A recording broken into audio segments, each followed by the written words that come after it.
Welcome to the XRP show. We have some bad news today, guys, but we also have some good news. Let's read some news. Ripple XRP price prediction 2025 to 2030. XRP's bottom is far ahead of us. Here's why. Ripple, the leader in enterprise blockchain solutions, is a little different from its peers. Rather than focusing on retail customers, Ripple targets institutions. Their native token, XRP, can't be mined, and although these are distinct entities, Ripple holds a considerable amount of XRP in an escrow account. Ripple CEO Brad Garlinghouse has indicated that he is confident about a favorable outcome in the closely watched SEC versus Ripple case. Garlinghouse has clarified that his company is willing to settle as long as he gets clarity on the status of XRP. According to Link 2, Bank of America is one of the parties that is eagerly awaiting a favorable verdict. The banking giant reportedly wants to use Ripple's on-demand liquidity in order to gain a competitive advantage following the verdict. A report by CoinShares earlier this week indicated that investors are confident of Ripple's victory in this landmark case. This is based on the fact that XRP investment products have seen consistent inflows for 3 consecutive weeks, and since long before that as well. In other news, Ripple CTO David Schwartz took to Twitter to offer former employees of the troubled crypto exchange FTX a place at Ripple. However, this offer only stands for employees who are not involved with compliance, finance, or business ethics. On the business front, Ripple revealed key developments pertaining to its European expansion. The company shared its progress with Paris-based Lemonway and XBAT in Sweden. Businesses in France and Sweden will now be able to leverage Ripple's on-demand liquidity. On November 15, Ripple announced that it partnered with MS Africa, a leading fintech firm with the largest mobile money footprint in the continent. This joint venture seeks to streamline mobile payments for users in 35 countries. Ripple's tie-up with Tokyo Mitsubishi Bank in 2017 was a major milestone. Following the same, it became the second largest crypto by market capitalization for a brief period. A year later, Ripple was in the news again for its partnership with international banking conglomerate Santander Group for an app focusing on cross-border transactions. In terms of rivals, Ripple has close to none at the moment. They are the leading crypto firm catering to financial institutions in the world. As the number of partnerships grows, by extension, XRP will reap the benefits. After all, it is the medium of exchange for all cross-border transactions enabled by RippleNet. Ripple has been capitalizing on the need for quick transactions and another untapped potential in emerging economies, given that nations in Latin America and Asia Pacific regions are more likely to realize the value of blockchain and its tokens compared to their first world counterparts. With the rise of central bank digital currencies, it is likely that developing countries looking to explore this option will go for Ripple, since it already offers a well-established cross-border framework. Increased adoption of CBDCs will also lead to banking institutions considering integrating crypto into their services. This will work out very well for Ripple since its RippleNet is already associated with a number of banks. Blockchain solutions being offered to Ripple's central bank partners wanting to venture into CBDCs include the option to leverage the XRP ledger using a private chain. Ripple is predicted to develop rapidly over the forecast period, as it could be used for a variety of functions like accounting, investment, smart contract implementation, and decentralized programming. The growth in the cryptocurrency market is spurred by an increase in the demand for operational efficiency and transparency in financial payment systems, as well as an increase in demand for remittances in developing nations. The general idea is that RippleNet's adoption by financial institutions will increase, leading to more recognition of the platform, as well as its native token, XRP. XRP did gain somewhat over the last 30 days. As year-to-date returns have investors worried, though. On December 22nd, 2020, the U.S. Securities and Exchange Commission, SEC, filed a lawsuit against Ripple. The lawsuit alleged that Ripple had raised $1.3 billion through the sale of unregistered securities, XRP in brackets. In addition to this, the SEC also brought charges against Ripple's top executives, Christian Larson, co-founder, and Brad Garlinghouse, CEO CTO, citing they had made personal gains of totaling $6 million in the process. The SEC argued that XRP should be considered a security rather than a cryptocurrency, and as such should be under their purview. A verdict in favor of the SEC will set a rather unpleasant legal precedent for the broader crypto market. This is why this case is being closely observed by stakeholders in the industry. It is evident that developments in the lawsuit have a direct impact on XRP's price. Following the news of the lawsuit in 2020, XRP tanked by almost 25%. In April 2021, the judge handed Ripple a small victory by granting them access to SEC's internal documents. Let's go. Judge Sarah Netburn condemned the SEC for its hypocrisy and actions which suggested that the regulator was adopting its litigation positions to further its desired goal and not out of a faithful allegiance to the law. Her direct quote: "The lawsuit's verdict, whatever it is, will have a lasting impact on XRP's value." I don't believe that. I don't believe that. Not for a second.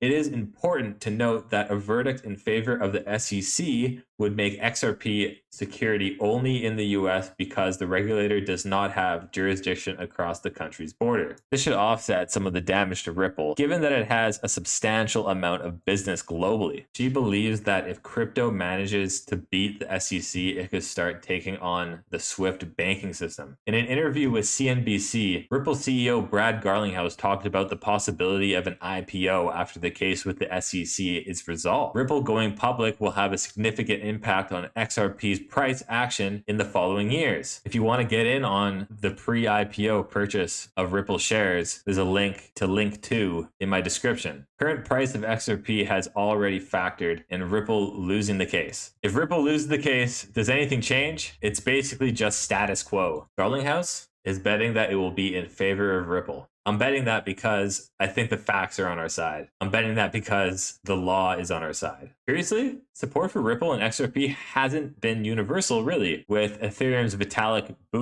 recently commenting, "XRP already lost their right to protection when they tried to throw us under the bus as China controlled, in my opinion." What? Ripple CTO David Schwartz found himself in a standoff with Ethereum co-founder Vitalik earlier this month. After Buterin took a dig at XRP on Twitter, Schwartz hit back and responded to Buterin's tweet, comparing miners in the proof-of-work ecosystem like Ethereum to stockholders of companies like eBay. Wow, let's dig into these tweets. Looks like Ripple XRP team is sinking to new levels of strangeness. They're claiming that their S-coin should not be called a security for public policy reasons, namely because Bitcoin and Ethereum are Chinese controlled.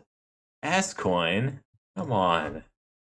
Factual background. XRP is a fully functional currency that offers a better alternative to Bitcoin. XRP is a widely adopted digital asset based on an open source blockchain technology with an extremely robust, fully functioning currency market. XRP consistently ranks among the top 3 virtual currencies by market capitalization, alongside Bitcoin and Ether, the 2 Chinese-controlled virtual currencies that the SEC has stated are not securities. Wow. Policy reasons counsel against finding XRP to be an investment contract. Innovation in the cryptocurrency industry will be fully ceded to China. The Bitcoin and Ethereum blockchains are highly susceptible to Chinese control because both are subject to simple majority rule, whereas the XRPL prevents comparable centralization. Wow, that is wild. You guys gonna respond to this? Lol.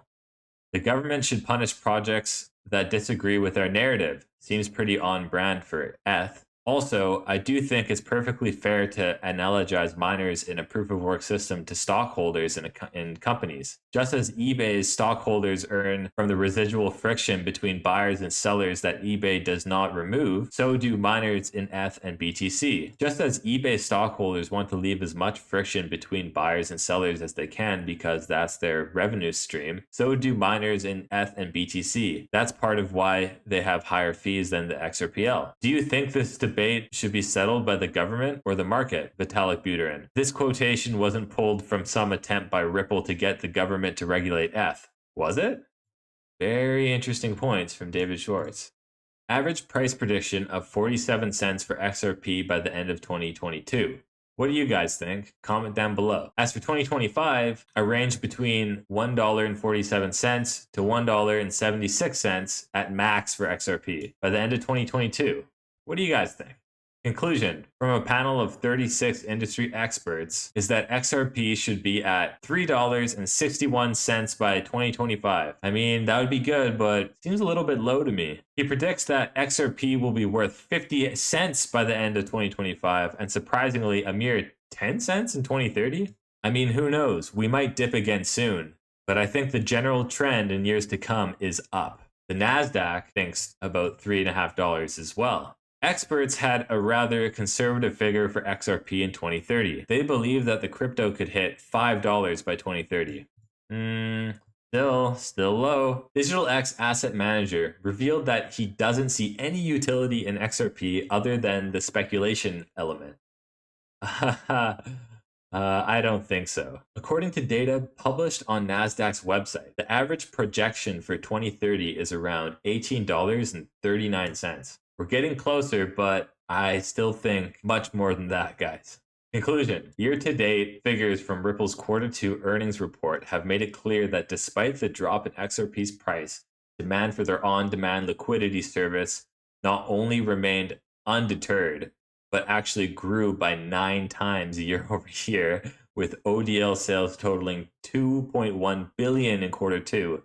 The report further stated that Ripple has pledged $100 million for carbon removal activities in line with their carbon neutral objective and sustainability goals. That is bullish because they have the back of the World Economic Forum, the International Monetary Fund, and the United Nations. Remember, guys, even if you don't agree with their agenda, that doesn't mean we can't still take advantage of this opportunity to help yourself and help your family and friends. Ripple's Crypto Trends report claims that NFTs and CBDCs are still in their nascent stages, and as their potential is gradually realized, its impact on Ripple's network and on the broader blockchain space will be visible. It should be noted that while various experts have predicted XRP's price to increase in the following years, there are some who believe that XRP will lose all value by the end of the decade.